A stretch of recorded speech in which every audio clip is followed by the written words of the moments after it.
Guillaume de Tonquédec, qui est à l'affiche du film L'Esprit de famille diffusé ce soir sur France 3, a été marqué par un terrible accident sur lequel il était revenu pour Guillaume Play dans son format Legend il y a 3 mois. Guillaume de Tonquédec est touchant dans le film L'Esprit de famille, diffusé sur France 3 ce lundi 13 novembre à 21h10. L'occasion de s'intéresser à celui qui porte le même prénom que le mari de Béatrice de la Boulaye, lui qui n'est pas vraiment du genre à s'étaler sur sa vie privée. Il y a 3 mois, il se laissait pourtant aller à de rares confidences lors de son passage dans l'émission Legend de Guillaume Play, diffusée sur YouTube et dans laquelle le journaliste interviewe toutes sortes de personnalités.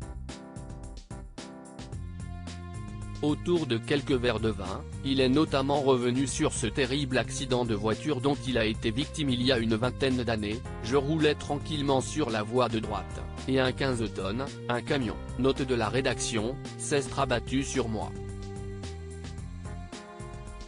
Je pense que le chauffeur était au téléphone mais ne l'a pas dit dans le constat.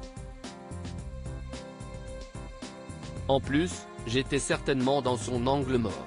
Il m'a poussé contre le trottoir, ce qui m'a fait partir devant lui. J'ai fait plusieurs tours, j'ai atterri avec le coffre de la voiture dans un arbre, a raconté dans un premier temps le lauréat du César 2013 du meilleur acteur dans un second rôle pour sa prestation dans la comédie Le Prénom, aux côtés de la regrettée Valérie Benguigui.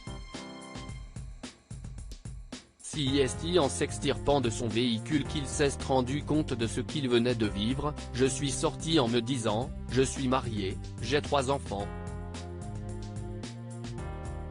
Le siège, qui était pourtant cranté, je l'ai complètement couché tellement j'avais appuyé fort sur le frein.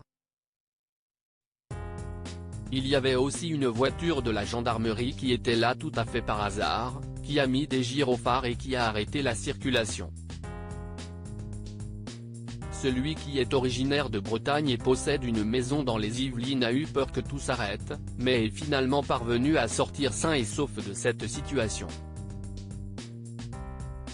Cet accident l'a toutefois profondément marqué, à tel point que pendant plusieurs années, il a vécu une sorte de phénomène paranormal qui ne lui permettait pas de savoir s'il était toujours vivant ou non, depuis l'accident.